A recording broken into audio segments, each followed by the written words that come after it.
Next tonight to Charlotte, where overnight chaos erupting, anger after a deadly police shooting there. Tonight they are bracing for more unrest. Protesters taking to the streets after the death of an African-American father. Hours later, it turned violent. 16 officers were injured. Tonight, the police and the family with two very different stories, and ABC's Eva Pilgrim is in Charlotte. The fury erupts after this. A man shot by an officer lies motionless on the ground. All officers are 10-4. We got one suspect down. The 43-year-old Keith Lamont Scott does not survive. This video appears to come from his daughter at the scene. The police just shot my daddy 4 times for being black. Tonight, police in Charlotte, North Carolina, and Scott's family and neighbors disagree about what happened. Police say he was armed. The truth is, that man was sitting in his car minding his business. Early evening Tuesday, protesters take to the street. After dark, it turns explosive. Large crowds try to overturn this police car. People pour to the scene, blocking a major highway, looting trucks in their path, throwing these boxes in a pile and setting them on fire. One terrified driver calls for help. Stay on the back of the trailer as we speak. These protesters scuffling with police. Officers use flash grenades and tear gas to send the crowds away as 16 officers are hurt.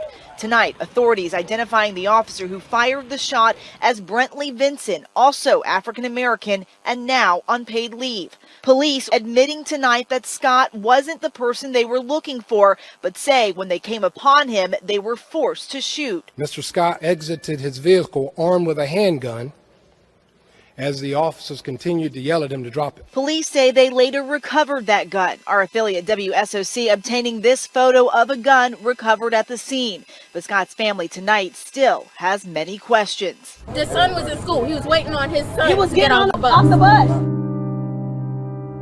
And we're watching our black men this week being gunned down. And there's no redress for our grievances of black people being killed. With our brother Scott, they said he had a gun. Somebody said he had a book. We need to do our own independent investigation to see if that is actually true. But what we're standing up for now is our black manhood and our black people who are being gunned down in the street, and we don't get no justice. So what I'm calling for and what we're calling for is an economic boycott of the whole city of Charlotte. Since black lives do not matter for this city, then our black dollar shouldn't matter. We also represents the temperance of Christ, that we're fed up. We're fed up being police, being stopped by police while driving while being black. We're fed up for being gunned down. We're fed up for having Skittles in our hands and our life being taken. We're fed up from having CDs in our hands and our lives taken. Now we have a book in our hand and our lives are taken. So it's obvious to me, you say all lives matter, but to me it's obvious not the truth. Because if all lives would matter, Hispanics, Caucasians, Asians would be dying by the same white supremacy police force that we're dying by. So black lives does matter.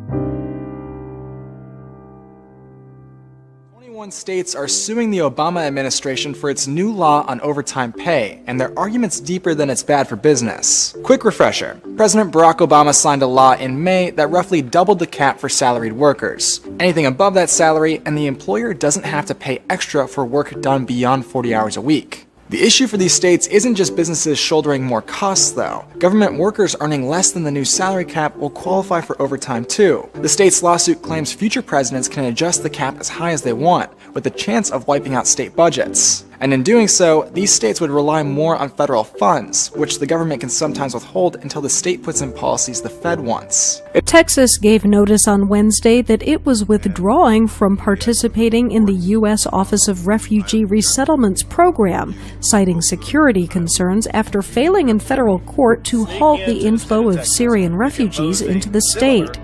Republican Governor Greg Abbott said the Texas State Refugee Coordinator sent a letter to the agency giving 120 days notice of its intention to withdraw, charging that the program was riddled with problems that present security risks.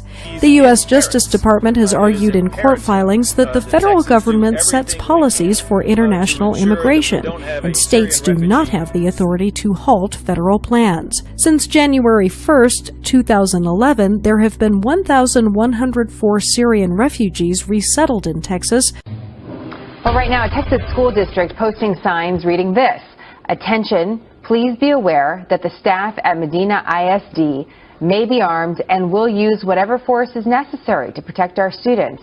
The sign speaks for itself, but we wanted to learn a little bit more about this. Joining us on the phone now, Penny White, the superintendent of the Medina Independent School District. Penny, I know you're looking at this not only as an official, but also as a mother of a student at this school. Why did you decide to put up the sign? We wanted to be proactive in letting people know who came into our community that we take our students and our faculty, for that matter, safety very seriously, and that we were going to do whatever we needed to protect our students.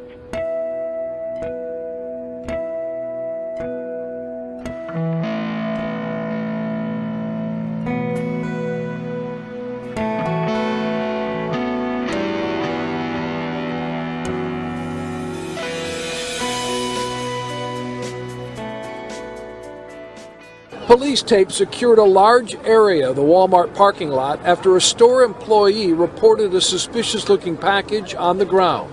Certainly, with all the acts of terror we've witnessed in our country, we're not going to take any chances, no matter how innocent the thing may appear. Chopper 7 over the scene near Ford Road and the Southfield Freeway as the bomb squad came out to investigate.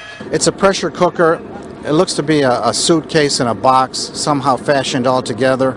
Police made sure to keep shoppers away from their cars. One of the officers told us, like stand back, because it was like really important. So everybody rushed back into the store.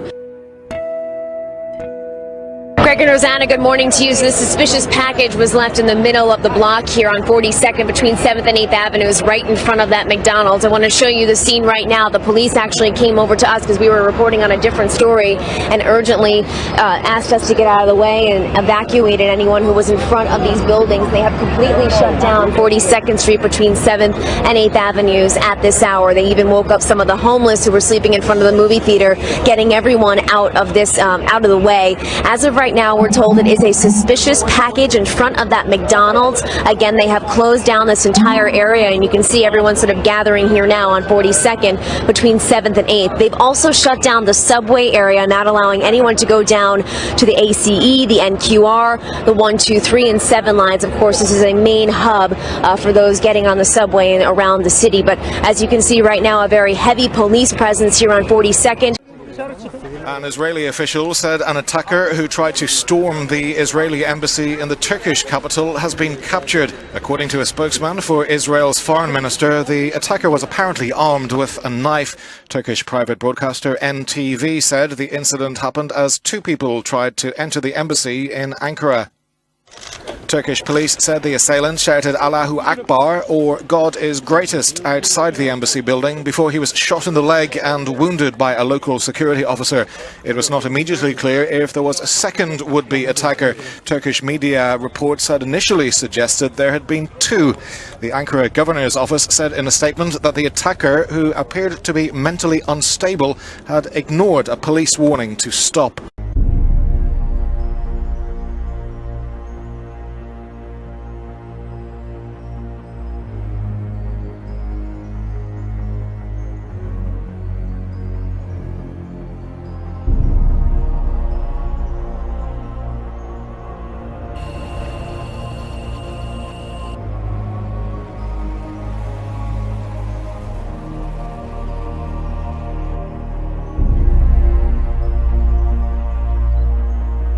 IDF's Southern Command Chief Eyal Zamir spoke Wednesday at a conference marking 70 years since the execution of the 11 points in the Negev Plan. Zamir said that Hamas was taking advantage of the quiet period in order to become stronger and prepare for a future conflict. Zamir added that if a new conflict with the terrorist organization erupts, The IDF would act fast and use all of its power. In an attempt to flaunt its military prowess on Wednesday, Iran threatened to turn Tel Aviv and Haifa to dust during a parade of the Islamic Republic's armed forces in Tehran. Iran marked the anniversary of its 1980 invasion by Iraq by parading its latest ships and missiles and telling the United States not to meddle in the Gulf.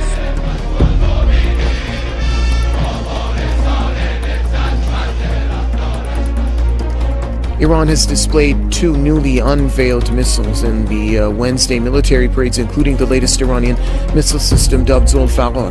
Zolfar is a long-range ballistic missile which is among Iran's most precise. It's a multiple warhead projectile that can hit multiple targets spread over an area with a single strike. The Iranian armed forces also for the first time displayed Emad missile, which has a range of over 1,600 kilometers. Zolfar and Emad were part of over a dozen different projectiles and missile systems paraded in the capital Tehran and in the southern port city of Bandar Abbas. Iran also showcased its missile defense system Bavar 373 along with its Russian counterpart S-300. Russian defense minister says Moscow is dispatching its flagship aircraft carrier to strengthen its forces in the eastern Mediterranean off Syria's coast. Sergei Shoigu announced that the Admiral Kuznetsov aircraft carrier would join Russia's current naval deployment in the region. Russia's Navy group there includes 6 combat vessels and 3 or 4 service ships from all the fleets. The aircraft carrier was launched back in 1985 and entered in active service in 1991. The 60,000-ton vessel can carry up to 26 fighter jets and several helicopters at a maximum speed of 29 knots. The UN Security Council has held a meeting to discuss the crisis in Syria in the wake of diplomatic tensions between the United States and Russia over the collapse of a ceasefire in the war-torn country. Speaking at the meeting, the Russian Foreign Minister Sergei Lavrov called for the resumption of peace talks without any preconditions. Lavrov also demanded a thorough and impartial investigation into a recent attack on an aid convoy near the Syrian city of Aleppo. The top Russian diplomat blamed opposition forces for the collapse of the ceasefire, saying that they have frequently violated the truce. He also noted that it was the time to revisit the list of terrorist groups which must be excluded from ceasefire agreements.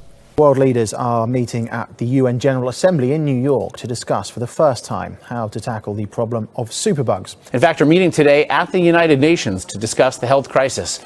U.S. Health and Human Services Secretary Sylvia Matthews-Burwell will address the group. Meanwhile, a new report says that deaths due to antibiotic resistance could increase globally from 700,000 to some 10 million per year by 2050. And here at home, there are some 2 million antibiotic-resistant infections annually. 23,000 of those cases are deadly. Gonorrhea appears to be gaining more resistance to the 2 antibiotics that are utilized as the last available treatment option for the sexually transmitted bacteria, U.S. health officials stated Wednesday. Samples of the STD have been taken last spring from several patients in Honolulu, showing resistance to azithromycin at much higher levels than typically seen in the United States. The U.S. Centers for Disease Control and Prevention reported at its STD Prevention Conference in Atlanta. 5 of the samples also showed increased resistance to ceftriaxone, the antibiotic given alongside azithromycin in the dual regimen recommended by the CDC. Mark Zuckerberg has bigger goals than posting his latest status update on Facebook. The founder and CEO of the social networking site has set his sights on more humanitarian efforts. Zuckerberg and his wife, Priscilla Chan, think we can cure all disease. This week, the couple's philanthropic arm, the Chan Zuckerberg Initiative, announced that over the next decade it will spend $3 billion toward the goal. The businessman commented on the important cause, saying, "Our society today spends 50 times more treating people who are sick than we are trying to find cures so people don't get sick in the first place." This terrace-like building stores China's unique genetic resources and data, as well as biological information. It consists of a biological information database, a biological specimen bank, and a living biological bank. Currently, the data giant has a collection of 10 million samples of biological resources and can support a total of 60 petabytes of gene data access.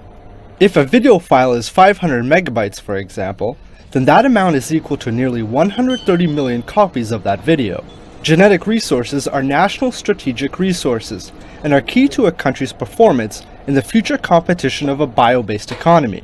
So, the project hopes to boost both research and business in fields of health, agriculture, species diversity, and environmental protection. Turns out lead isn't the only thing that could be contaminating your tap water. Chromium-6, which people over the age of 30 might remember as the dangerous compound in the movie Erin Brockovich, is in the water supplied to most Americans. The Environmental Working Group analyzed findings from the Environmental Protection Agency and found over 200 million people in all 50 states have higher levels of chromium-6 in their water than what scientists consider safe. Excess levels of chromium compounds have been linked to lung and sinus cancer as well as numerous other diseases. The state of American water has been anything but clear lately after thousands of residents in Flint, Michigan got sick after drinking water contaminated by lead. The Environmental Working Group is currently lobbying the EPA to toughen its standards for water purity. Overnight, a mystery odor making people sick in Northern California. The city of Vallejo, that's northeast of San Francisco, is now warning its residents to shelter in place after getting hundreds of calls about the smell. At this hour, officials don't know where it's coming from, but they say they have not found any traces of natural gas in the area. People there are being told to keep their windows shut and their air conditioners turned off. At least 19 people have been killed after flash floods and landslides tore through a western region of Java Island in Indonesia. Garut district in West Java was the hardest hit area after two rivers overflowed following torrential rains on Tuesday night. So far, at least 16 bodies have been recovered. 8 people are still missing. And authorities have rescued nearly 1,000 villagers and brought them to army barracks and other evacuation centers. The local government has dispatched search and rescue teams to assist people affected by the floods. Well, the island of Puerto Rico, it's become a big issue. It has, because they are going through a blackout right now after a fire erupted at an electrical substation. And the island's sole electric company said the fire caused a fault in 2 of the main transition lines, which triggered the outage. And you can see the flames. We're going to show you video. There it is in the area. We're talking all of its 1.5 million customers have been affected.